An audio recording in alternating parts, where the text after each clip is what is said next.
À Khloulouvé-Imfolozi, une réserve située en Afrique du Sud, vivait autrefois une puissante troupe de lions, célèbre pour sa force et sa majesté. Cette troupe était réputée pour sa capacité à survivre dans les conditions rudes de la vie sauvage et donnait naissance à de nombreux lionceaux, chacun ayant le potentiel de devenir un grand prédateur. Les lions de cette famille protégeaient leur territoire contre les rivaux et veillaient attentivement sur leur progéniture, créant une atmosphère de soins et de sécurité. Cependant, ces dernières années, le braconnage et diverses maladies ont gravement réduit la population. Ce fut une période difficile pour de nombreuses espèces environnantes, et même pour ceux qui défendaient leurs propres terres. Tout cela a finalement conduit la troupe au bord de l'extinction. En conséquence, il ne resta dans la réserve qu'une seule jeune femelle, Nala, qui vivait désormais seule, sans ses congénères ni son soutien habituel. Bien qu'elle soit toujours pleine d'esprit et de force, son avenir semblait incertain. Les rangers de la réserve sont habités par l'espoir que Nala sera le début d'une nouvelle ère. Ils croient qu'elle pourra devenir la matriarche d'une nouvelle génération de lionceaux, capable de renforcer la population et de redonner vie à cette famille disparue. Nala est sous surveillance étroite grâce à un collier GPS qui suit ses déplacements, ainsi qu'à des caméras installées dans toute la réserve. Ces efforts visent à garantir sa sécurité et à permettre une intervention en cas de besoin. Malgré son jeune âge, Nala est intelligente et pleine de vie. Elle déborde d'énergie et de confiance en soi. Son esprit sauvage lui permet d'explorer habilement les territoires environnants en quête de nourriture. Et son amour pour la chasse solitaire au crépuscule fait d'elle une véritable maîtresse de son art. Sa silhouette magnifique et ses pattes puissantes donnent une impression de force et de courage, même dans sa solitude. Un matin, alors que la lumière rosée du soleil perçait à travers les arbres, les rangers découvrirent un signe évident. Nala était enceinte de sa première portée. Cette découverte fut accueillie avec enthousiasme, mais aussi avec une grande inquiétude. L'équipe comprenait que Nala n'avait aucun soutien de la part d'une troupe à ce moment critique. C'était une période où elle avait particulièrement besoin de soins. Mais le destin était plein d'incertitudes. Joseph, le ranger principal, fut chargé de surveiller la grossesse de Nala. Lui et son équipe de conservation commencèrent à élaborer un plan de surveillance à distance à long terme pour s'assurer qu'elle recevrait toute l'aide nécessaire lors de la mise bas ou en cas de situation extraordinaire. Après les 4 premiers mois, Nala est devenue léthargique et est restée souvent immobile dans les herbes hautes, comme si elle ressentait le fardeau implacable de l'accouchement à venir. Son caractère actif et confiant fit place à l'anxiété et à la fatigue. Les caméras de surveillance montrèrent que son ventre était inhabituellement gros par rapport aux grossesses précédentes observées chez les lionnes de la région. Joseph soupçonna que quelque chose n'allait pas, craignant une grossesse multiple. Cela apportait de l'espoir, mais aussi de l'inquiétude, car dans la nature, de telles situations peuvent être mortelles pour la mère et ses petits.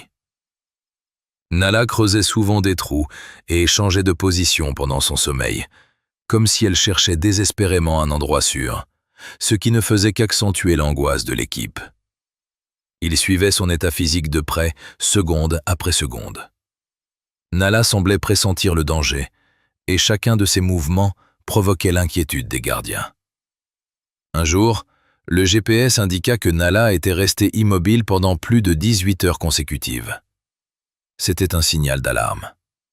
Les rangers utilisèrent immédiatement un drone à basse altitude pour vérifier son état.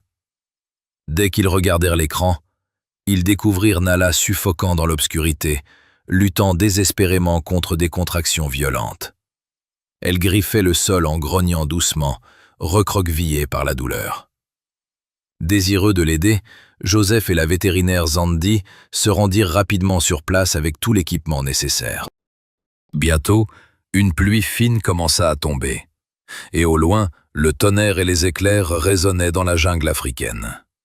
L'atmosphère était tendue, et l'importance de chaque instant devint évidente pour toute l'équipe. Lorsqu'ils arrivèrent enfin, ils trouvèrent Nala allongée sur le côté, le ventre ensanglanté, son corps secoué de tremblements. Dans l'obscurité, les phares du véhicule l'éclairèrent, Et Joseph retint son souffle. 3 minuscules lionceaux étaient déjà nés. Mais malheureusement, Nala était trop faible et le sang continuait de couler, signifiant que le travail n'était pas terminé. Les médecins étaient au comble du stress. Zandi vérifia rapidement l'état de Nala et confirma qu'un fœtus n'était pas encore sorti, alors que la lionne était totalement épuisée. Elle administra un stimulant utérin et demanda une intervention urgente. Joseph envoya un message au centre et reçut l'autorisation en 3 minutes qui semblèrent durer une éternité. Zandi, agissant avec rapidité, s'approcha de Nala et injecta prudemment un médicament pour la calmer tout en préparant le matériel. Nala grogna faiblement, mais n'attaqua pas, comprenant qu'ils essayaient de la sauver. Environ 20 minutes plus tard, un 4e lionceau naquit dans des convulsions. Un instant, toute l'équipe se figea. Peu après, un 5e lionceau apparut, beaucoup plus petit et plus faible que les 3 premiers. Zandi eut un souffle coupé, les yeux pleins de larmes. Ils comprirent tous que jamais 6 lionceaux n'étaient nés en même temps dans cette réserve. Quand le 6e naquit, l'équipe n'en crut pas ses yeux. Nala avait perdu beaucoup de sang, sa tête était basse, elle n'avait plus la force de rugir ou de protester. Sa vie ne tenait qu'à un fil. À cet instant critique, ils comprirent qu'ils devaient agir vite pour la sauver, elle et ses petits. L'un des 6 lionceaux restait immobile, ne respirant plus, son petit ventre tout plat.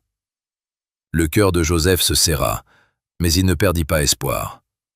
Il se pencha et prit le minuscule lionceau dans ses bras, les yeux brillants de détermination. C'est alors que commença la bataille pour la vie. Zandi commença immédiatement la réanimation du petit, utilisant des massages continus et la respiration artificielle. Pendant ce temps, Joseph essuyait le corps de Nala avec une serviette propre, tout en lui administrant des fluides pour qu'elle reprenne des forces. C'était une scène poignante, où tous leurs efforts dépendaient de la survie de l'animal. 1 minute s'écoula, semblant durer un siècle. Puis, le lionceau bougea légèrement et expira un souffle. Un soupir de soulagement collectif parcourut l'équipe. Mais la joie était de courte durée, car Nala était toujours inconsciente. Zandi lui injecta une seconde dose de réanimation, vérifia son pouls et enveloppa son ventre d'une serviette chaude pour lui apporter un peu de confort. Pendant ce temps, 2 des 6 lionceaux montraient des signes de faiblesse extrême, incapables de ramper jusqu'aux mamelles de leur mère. Comprenant l'urgence, Zandi décida d'emmener les 2 plus faibles au centre de soins pour qu'ils reçoivent un soutien supplémentaire. Joseph les enveloppa dans les vieilles serviettes de Nala pour conserver son odeur familière et les plaça dans une cage spéciale avec un coussin thermique. Les 4 autres furent placés près du corps de leur mère, qui se réchauffait progressivement. Cela redonna espoir que Nala pourrait retrouver son équilibre. Le ciel s'éclaircissait, la pluie s'arrêta, et les premiers rayons de soleil tombèrent sur l'herbe où gisait Nala. La tension de l'équipe s'apaisa sous l'énergie vivifiante du soleil. Nala finit par gémir doucement, ouvrit les yeux et regarda autour d'elle, comme si elle cherchait ses petits. Elle lécha tendrement l'un d'eux, émettant un ronronnement profond et tendre, un geste d'amour pur. L'équipe retint son souffle, espérant que ces retrouvailles lui donneraient de la force. Les Rangers se retirèrent discrètement pour ne pas la déranger. Un hélicoptère transporta les 2 autres lionceaux à la station de sauvetage située à 30 km de là. La naissance de ces 6 lionceaux, une première dans l'histoire de la réserve, permit de surmonter la crise de l'écosystème et de redonner espoir à la population locale. Au 3e jour, la caméra montra que Nala s'était levée seule et marchait lentement, inspectant les environs. Elle continuait de pousser de petits cris, comme si elle appelait ses petits manquants. Joseph, voyant les courbes d'anxiété sur son moniteur, comprit que Nala se souvenait qu'elle en avait eu 6. Au centre de sauvetage, les 2 petits furent nommés Lumo et Sana, symbolisant l'espoir et la lumière. Ils étaient encore faibles et avaient besoin de substituts de lait et de soins constants. Zandi, optimiste, déclara que s'ils ne tombaient pas malades dans les 7 jours, leur chance de survie serait élevée. Le 6e jour, Les deux lionceaux commencèrent à ouvrir les yeux. Joseph, admiratif, pensa qu'il était temps de les rendre à leur mère. L'équipe enveloppa les petits dans les serviettes imprégnées de l'odeur de Nala. Ce soir-là, ils ramenèrent Lumo et Sana dans la clairière où vivait Nala, espérant des retrouvailles chaleureuses. Lorsqu'elle vit les deux petits, Nala s'approcha pour les flairer longuement, puis lécha tendrement le front de chacun. Ces gestes de soin prouvèrent que Nala avait toujours la force d'être mère. Elle ne grogna pas, elle ne se tendit pas. C'était le signe magnifique qu'elle récupérait ses enfants. Le groupe resta silencieux, les larmes coulant sur les visages, devant ce moment magique de la vie sauvage. L'histoire de Nala fut publiée sur les réseaux sociaux et relayée par les organisations internationales, soulignant l'importance de la protection de la nature. De nombreuses fondations proposèrent leur soutien pour protéger cette nouvelle troupe. Les scientifiques confirmèrent qu'il s'agissait de l'un des cas les plus rares de naissances multiples jamais enregistrés en Afrique. Nala devint un nouveau symbole d'espoir. Une équipe de documentaristes allemands vint tourner un film et interviewer Joseph et Zandi pour montrer l'importance de préserver les espaces sauvages. Les rangers, se sentant soutenus, élargirent la zone de protection autour du domaine de Nala. Les lions grandirent en bonne santé et commencèrent progressivement à se détacher pour chasser par instinct. Lumo et Sana, autrefois les plus faibles, devinrent les plus forts de la future troupe. Tous furent équipés de dispositifs de suivi pour surveiller leur santé. Joseph savait que grâce à la persévérance de Nala, un nouvel avenir avait été créé. En fin de journée, alors que le soleil teintait le ciel d'orange et de rose, Joseph se tenait sur une colline et vit Nala, allongée au milieu de ses 6 lionceaux, symbole d'une vie nouvelle. Une légère brise souffla sur les prairies, emportant un rugissement juvénile qui résonna dans les lueurs du couchant. Zandi s'approcha et chuchota. Joseph sourit, ses yeux brillants de foi.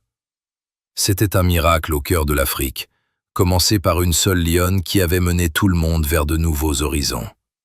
C'est sur cette scène touchante que s'achevait un chapitre de sauvetage, rempli de passion et de lumière. Une lumière nécessaire non seulement pour Nala, mais pour tout le monde merveilleux qu'elle représentait. Cher ami, merci d'avoir pris le temps de suivre notre histoire. Dans le monde sauvage, il existe de nombreux récits uniques comme celui-ci. S'il vous a intéressé, n'oubliez pas de mettre un --, quote --, et de vous abonner à la chaîne pour ne pas manquer les prochains épisodes. Votre intérêt est une véritable inspiration et peut aider les autres à en savoir plus sur l'importance de protéger la vie sauvage et ses habitants.